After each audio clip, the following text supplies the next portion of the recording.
The courtroom was chilly that morning, not due to air conditioning but due to what was soon to take place.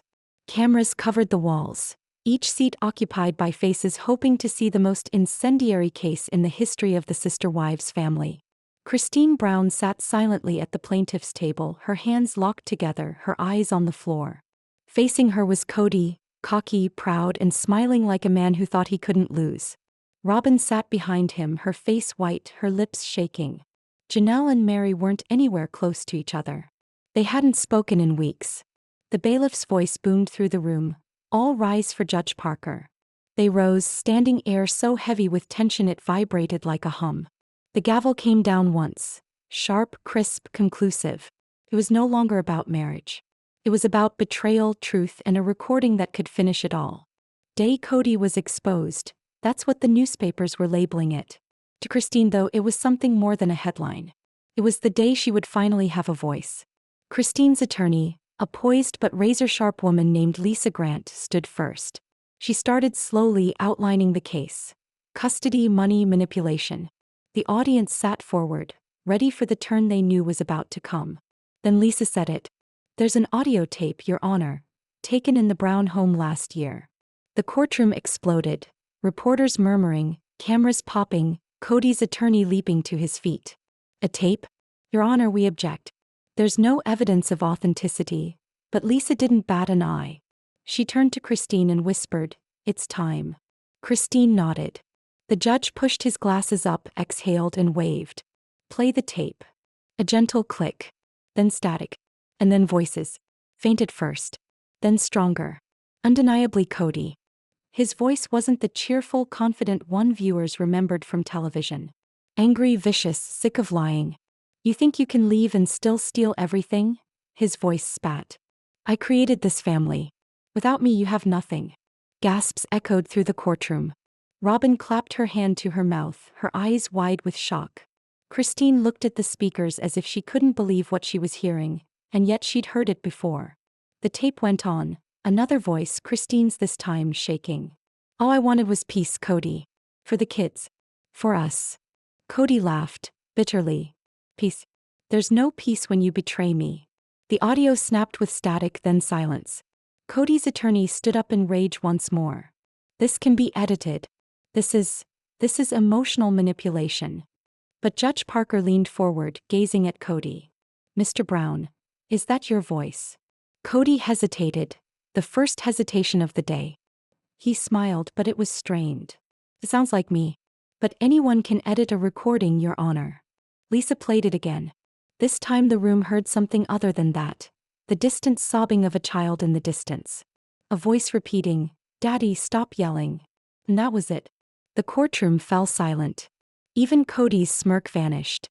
Christine's attorney shut off the recording, then stood before the judge. "This recording is not about words, Your Honor. It's about fear. It's about control. And it's about a man who wanted to silence every voice but his own." The judge nodded slowly, his face impassive. He glanced at Kody. "You have anything to say in reply?" Kody's jaw clenched. "Yeah," he replied softly, "I have plenty to say." He rose, strode over to the witness stand, and for the first time, his self-assurance cracked. "This is my family," he said. "And all I ever did was try to keep it together. You think one tape is what I am? You think Christine didn't have a clue what she was doing?" He was speaking louder with each sentence. His eyes flashed to Robin, who sat immobile, tears streaming down her face. "Ask them," he bellowed, his finger sweeping toward Janelle and Meri. "Ask them what really happened." The judge's gavel came down. Mr. Brown calmed down. But Kody was beyond listening. He swiveled toward Christine. "You think you're innocent? You think they don't know about your secrets?" The room erupted once more. Christine did not move. Tears shone in her eyes, but her voice remained even. "Play the rest of the tape." Lisa pushed play. Static once more. Then, a new voice came on. Robin's. Her voice was soft, urgent. "Kody, stop please. The kids can hear you." There was a crash, the sound of something falling. Then silence. Kody's lawyer jumped up again, shouting objections, but no one in the courtroom could look away. Judge Parker's voice cut through the noise. "We'll recess for 10 minutes." The gavel came down, echoing like thunder. Reporters rushed out. Robin leaned into Kody, whispering frantically.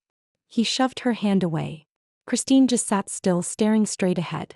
In that instant, she did not appear broken or triumphant. Simply liberated. Lisa bent over. "You did good," she whispered. Christine shook her head. "It's not finished. There's something else he doesn't know." Outside the courtroom, hushed tones filled the corridor. People discussed what they'd just heard. Some referred to it as abuse. Others manipulated. But deep inside, all knew the tape was authentic. Inside, Kody resumed his seat, his hands trembling ever so slightly. For the first time in years, he wasn't in charge.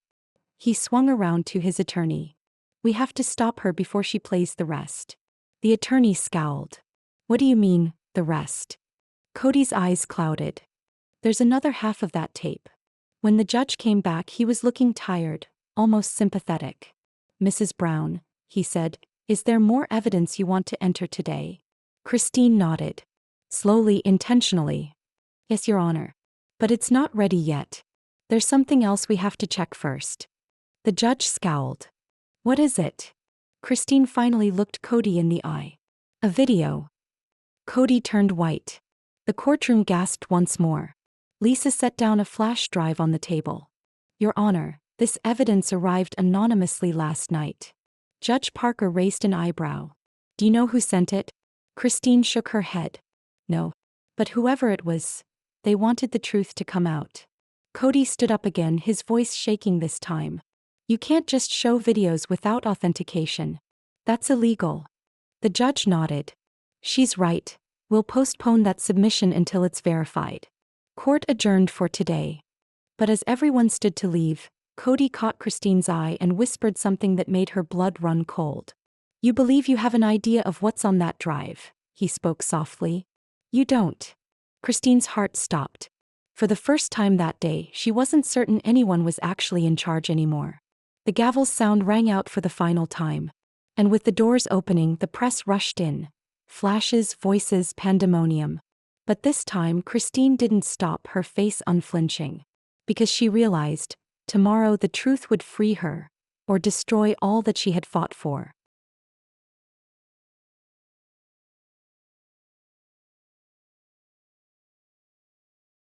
Morning sunlight sliced through the courthouse windows in thin shards of glass.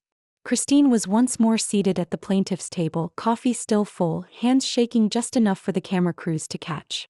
The air hummed with rumors. Did the flash drive exist? What might be on it? Kody hadn't shown up. His attorney strode back and forth, talking into his phone. Robin slipped in behind him, her eyes puffy from weeping. Janelle and Meri came in after, each sitting in a different chair, like passengers from a sinking ship who were having to confront the captain who sank them. Judge Parker arrived, tired but vigilant. The gavel came down once. "Let's get back to it," he said. "Counsel, you spoke of new electronic evidence." Lisa Grant, Christine's lawyer, rose to her feet. "Yes, Your Honor. The flash drive was federally authenticated this morning. The information is intact. It has a 9-month-old video, made in the Brown home." Kody's jaw clenched. He leaned toward his lawyer. "This is a setup," he muttered. "She's setting me up." The judge waved to the bailiff. "Play it." The courtroom darkened as the screen flickered to life. Static. Then a jittery camera shot, like something from a concealed phone. Vocal but tense and quiet at first, only voices. Christine's, hushed but strained. "I can't do this anymore, Kody. I'm tired." Then Kody's voice, deeper than normal, filled the courtroom. "You'll do whatever I say until I decide otherwise." Gasps spread through the gallery. The picture stabilized, showing Kody pacing the living room, his hands gesturing wildly as he talked. Robin was on the couch, her face hidden behind her hands. The camera moved again, capturing a child's toy on the floor. "You signed the papers of custody," Christine said behind the camera. "You vowed." "I vowed nothing," Kody exploded. Glass breaking was heard. The video halted mid-motion. Lisa stopped playing back. "Your Honor, as you can see, this video shows both verbal and potential physical intimidation." Kody's attorney cut in, voice cutting. "Fatal. That's guesswork." Judge Parker held up a hand. "Play the video on." The video played on. Christine's voice trembled. The children can hear you, Kody. Then let them hear, he growled. The courtroom went quiet again when Kody abruptly swiveled, his eyes fixed straight through toward the secreted phone. His gaze focused on the lens. For a fraction of a second, it seemed like he was looking directly at everybody in the courtroom. Then the video went black. Kody banged his fist against the table. That's edited. Judge Parker's eyes flashed harder. Do you deny that's your house? Your voice. Kody hesitated. It resembles my house. But I never. Robin jumped up, shaking. Don't lie, Kody. They need to know the rest. They all turned. The eyebrows of the judge shot up. Mrs. Brown, do you mean there is more? Robin nodded. That flash drive. It isn't the complete recording. There's another file. Lisa's eyes opened wide. Do you have it?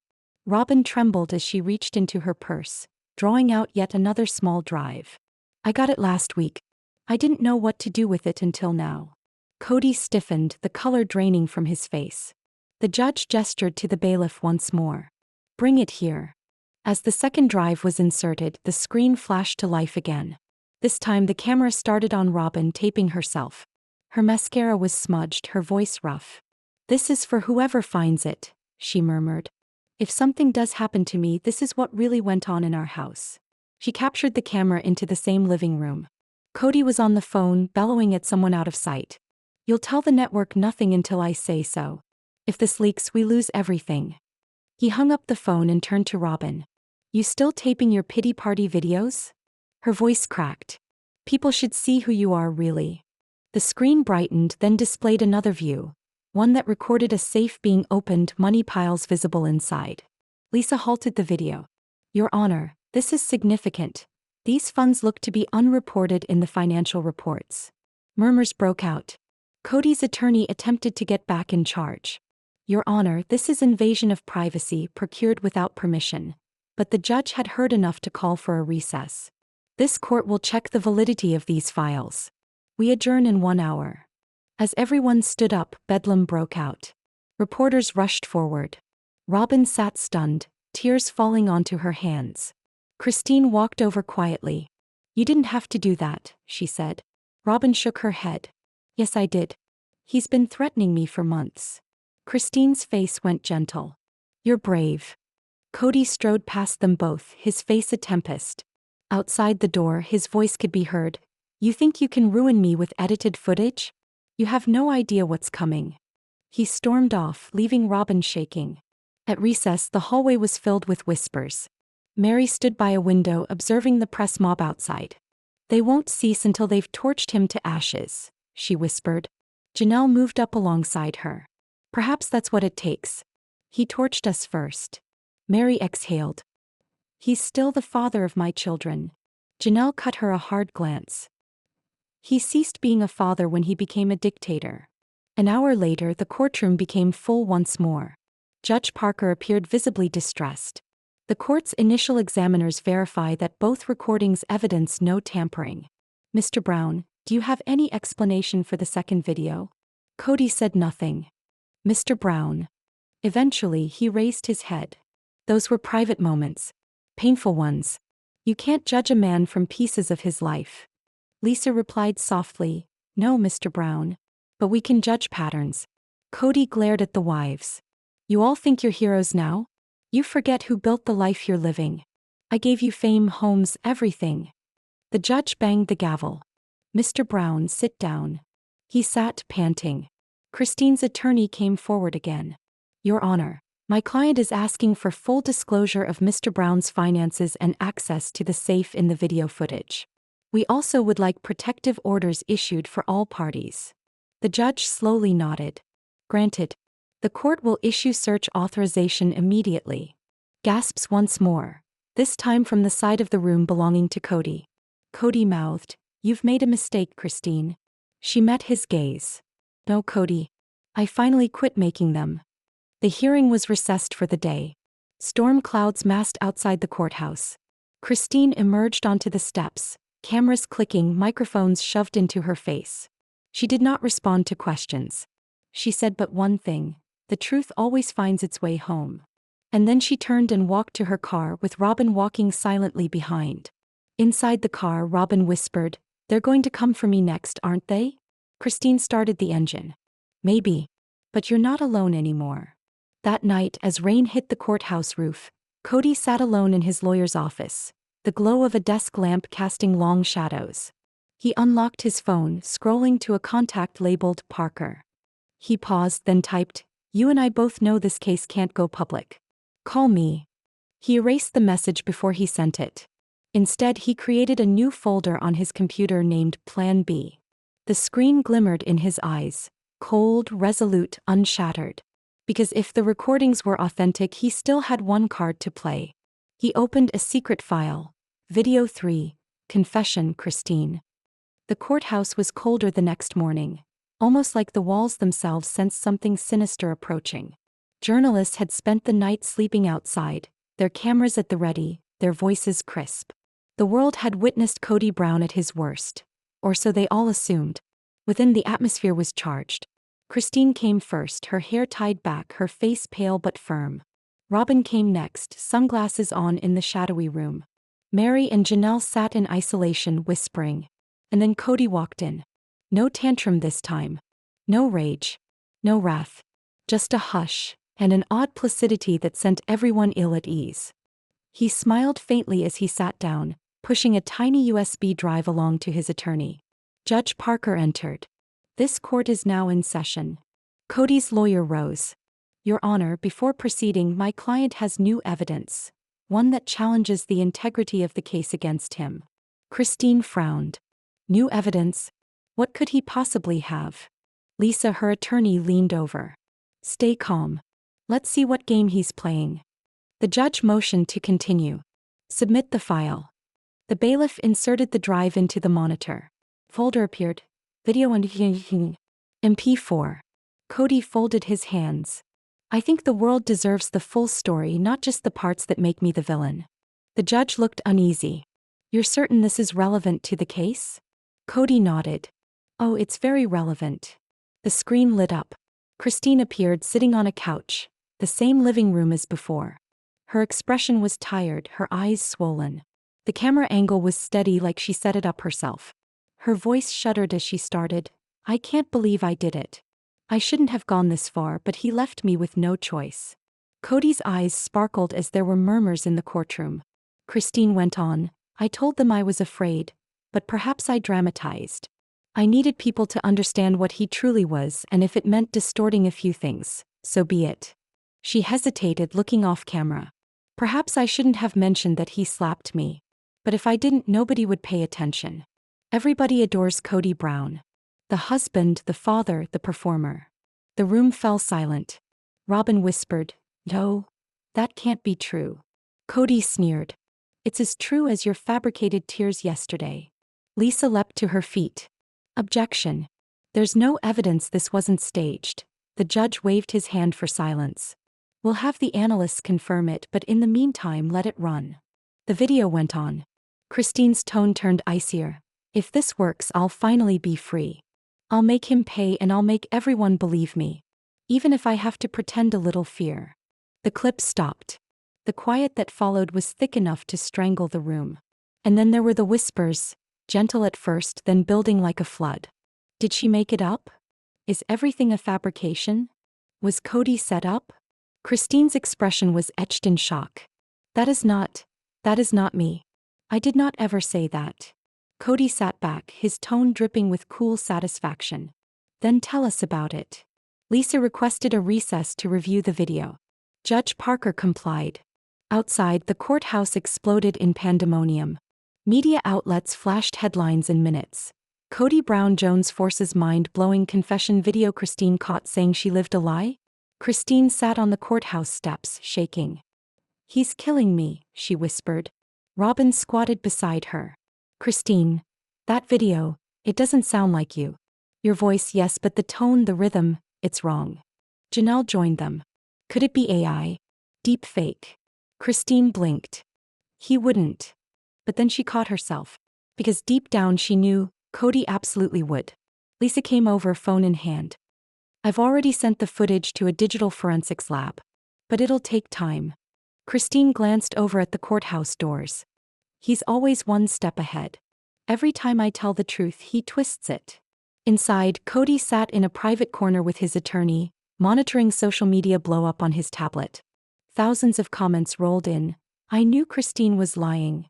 Poor Kody, everyone turned against him. Everything's changed. Kody grinned weakly. They're lapping it up. His attorney scowled. If that video's a fabrication, it will blow up in our faces. It's not fabricated enough to make a difference, Kody said. People believe what they want to believe. I just granted them permission. Then, as if to himself, he said, she stole my family from me. Now I'll steal her reputation. An hour later, everyone came back to the courtroom. Lisa went first. Your Honor, we've asked for an expedited forensic analysis. Until that time, this video can't be used as credible evidence. Judge Parker nodded. Agreed. Mr. Brown, you may have your say once authentication is finished.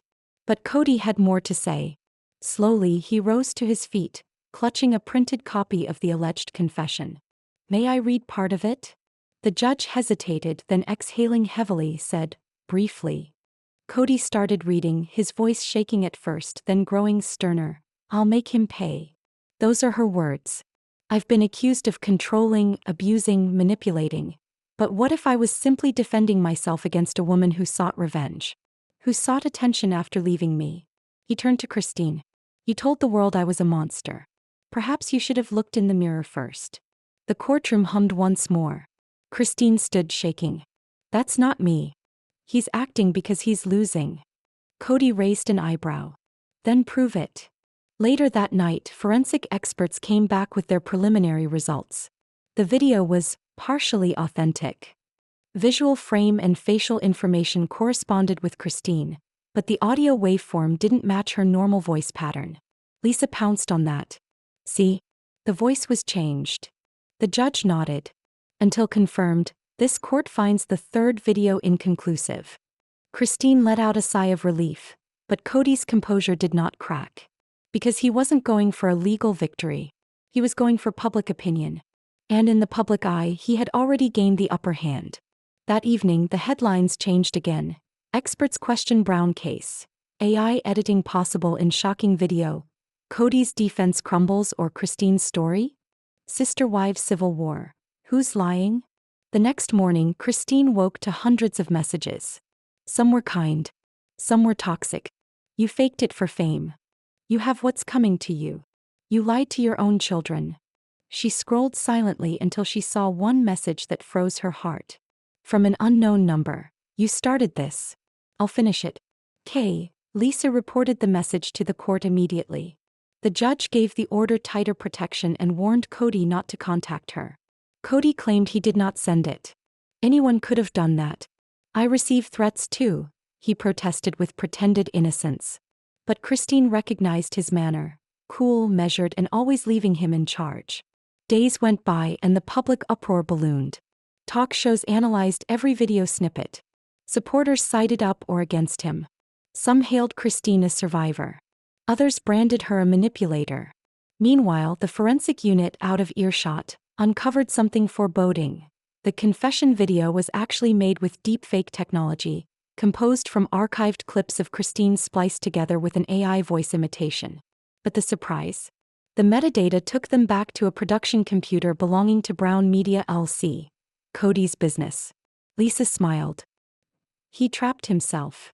Judge Parker ordered an emergency hearing. As Kody entered the courthouse that morning, his confidence was frayed. Cameras snapped as reporters yelled questions. Lisa started cool and controlled. Mr. Brown, did you know the confession video was edited on your company computer? Kody stiffened. That's impossible. Then how do you account for your own signature on the system access log? The screen displayed his digital signature giving permission for AI vocal training.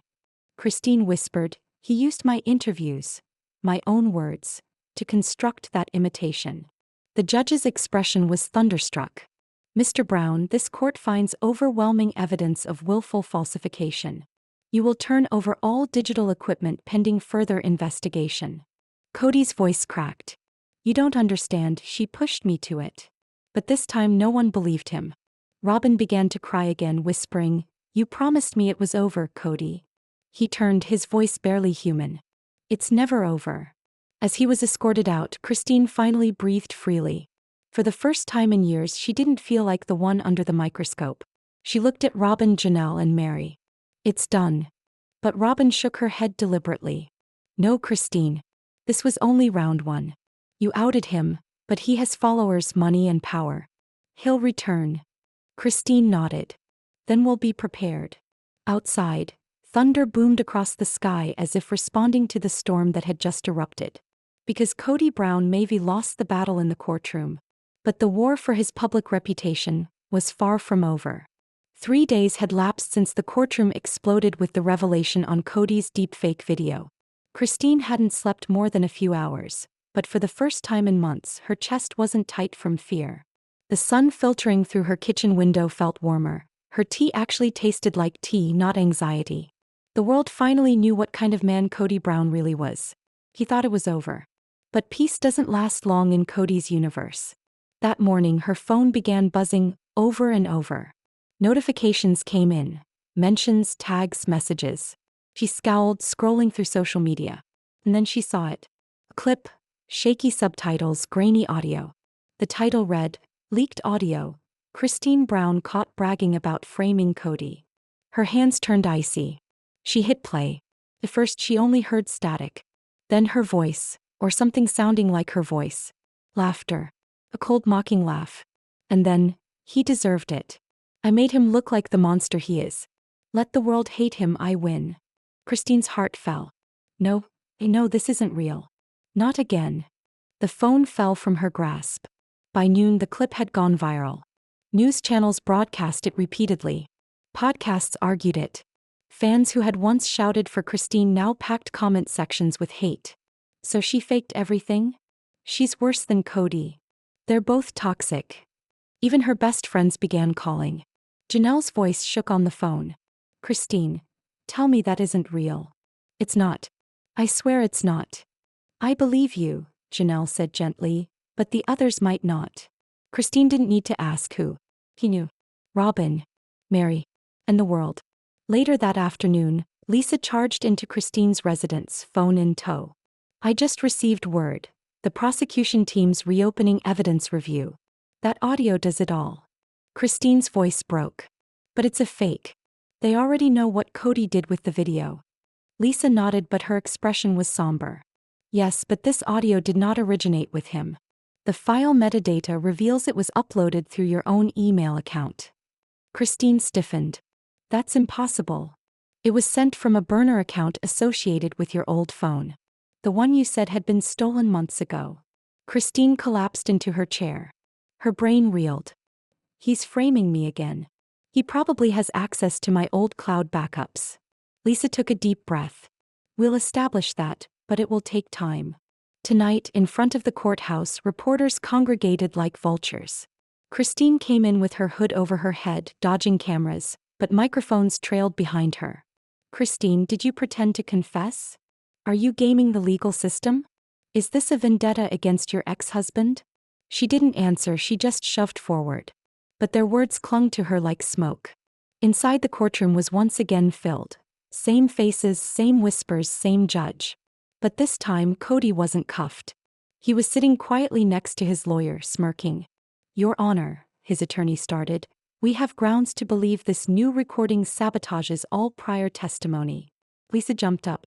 That recording is false, just as that video your client produced. Kody's attorney smiled. Then maybe lightning does indeed strike twice. Or maybe your client is precisely what we believed she was. The judge scowled. Do we have verification of origin? The technician nodded. The upload came from a confirmed Brown family account in Christine's credentials. Gasps echoed through the courtroom. Christine shook her head fiercely. No, he hacked me. I didn't, Kody whispered loudly enough for her to be able to hear. You should have stopped when you had the chance. Lisa called for a complete forensic audit. Judge Parker concurred, but postponed Christine's testimony pending further confirmation.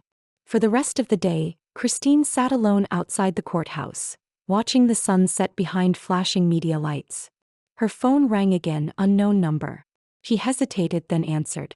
A distorted male voice spoke. You think you're the hero, Christine? Heroes don't win here. They burn. Then the line cut. Christine's hands shook uncontrollably. She called Lisa immediately. But Lisa's phone went straight to voicemail. That evening, Christine slept at a hotel, dreading the night. Each creak was a footstep. Each flicker of light gave her a start. When finally she did drift off to sleep, her mind flashed to the courtroom. Kody's smirk, calm, knowing, unshakable. The following morning, Lisa burst in with new evidence. You were correct. The leak originated from a masked IP, relayed through a private VPN based in Arizona. Christine blinked. Arizona? That's where Kody's media company operated, yes. Lisa completed. But here's the surprise. The IP was in someone else's name. Robin Brown. Christine stiffened. She wouldn't. Lisa paused. She had access to all of the joint accounts, Christine. She could have done this to shield him. Christine's throat constricted. Or perhaps she didn't have a choice. Later that day, Robin was subpoenaed to testify. Her eyes were puffy from sobbing. Kody didn't look at her when she passed. Mrs. Brown, Lisa said in a soft tone, did you ever have access to Christine's old machines or online accounts? Robin nodded slowly. Yes. We used a shared family server for old photos and videos. I didn't think it was a problem. Lisa sat forward. Did you ever send or share an audio file from that server? Robin's lips began to shake. I don't remember. Kody's attorney objected. Objection badgering the witness. But Lisa persisted. Robin, were you threatened to do this? Was Kody asking you to leak the file? Robin wept uncontrollably.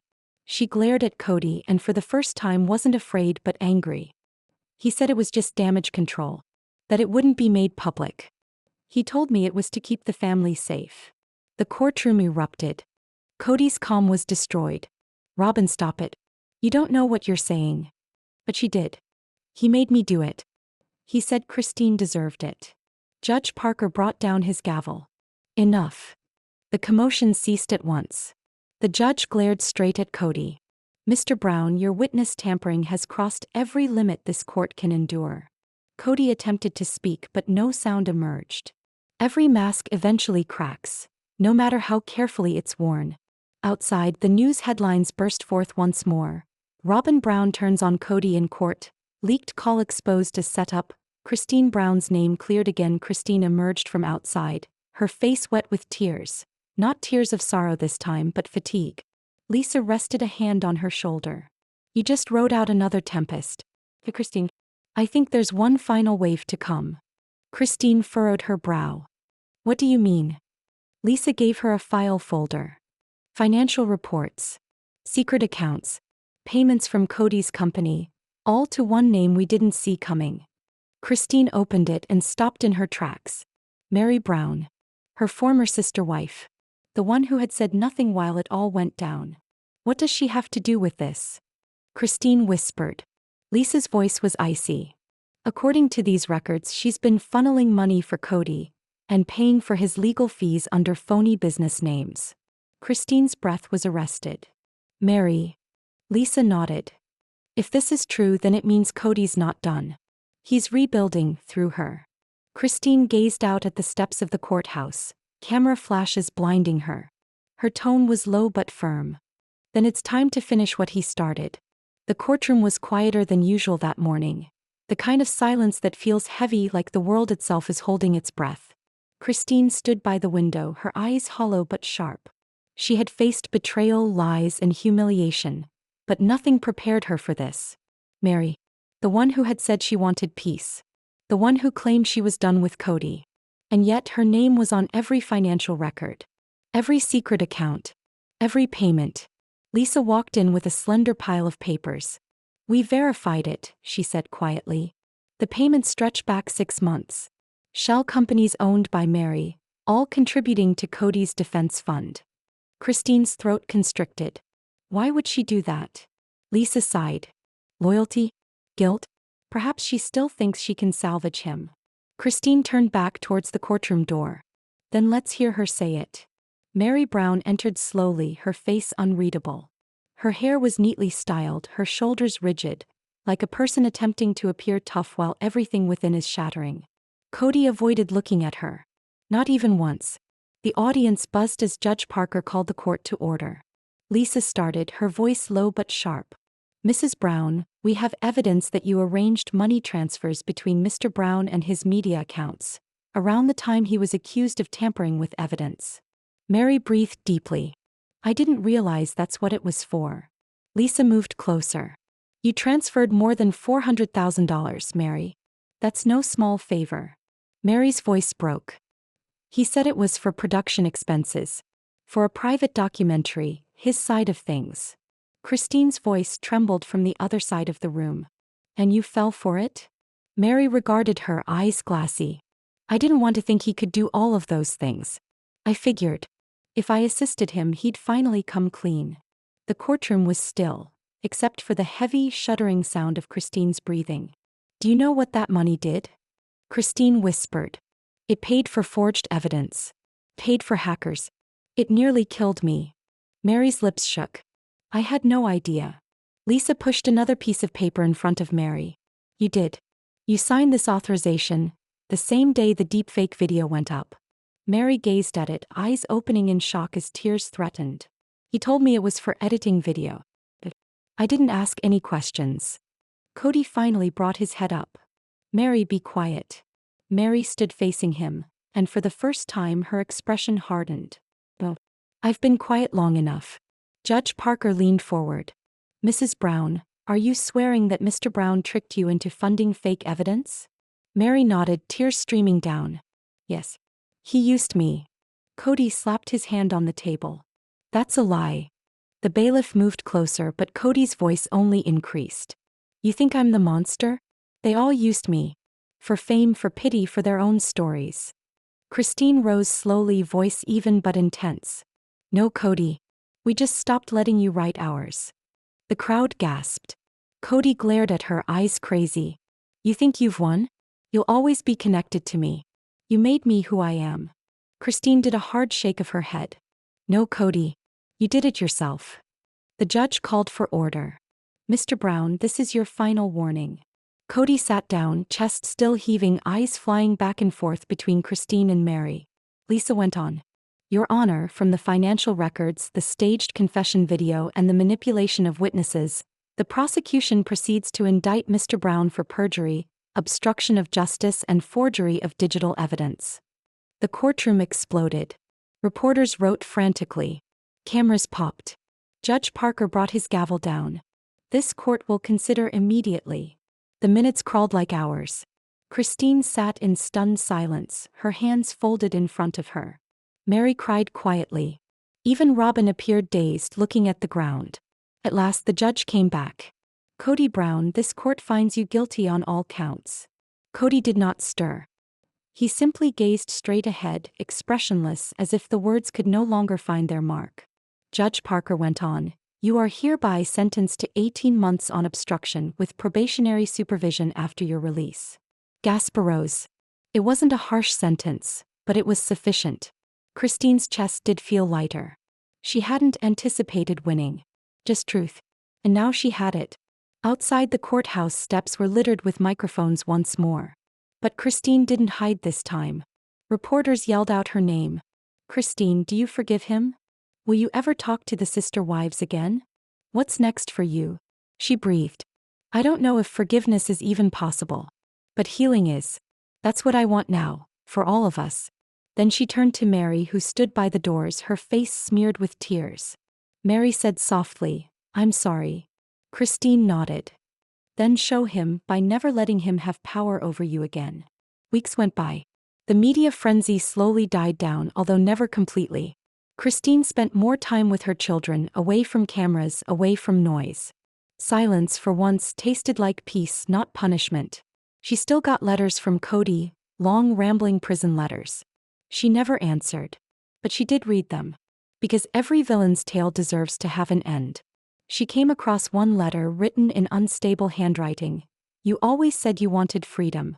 But freedom without me will never be real. Christine ripped it in two and tossed it into the fireplace. The fire caught immediately, and for the first time in years she smiled. A month later, she stood outside the courthouse one last time, staring up at the building that had both broken and rebuilt her. Lisa joined her. So, is it finally over? Christine nodded. For now. Lisa smirked. For now. Christine's gaze lingered on the horizon. Because people like Kody, they don't vanish. They find new ways to appear. But the next time he does, I'll be ready. Lisa smiled.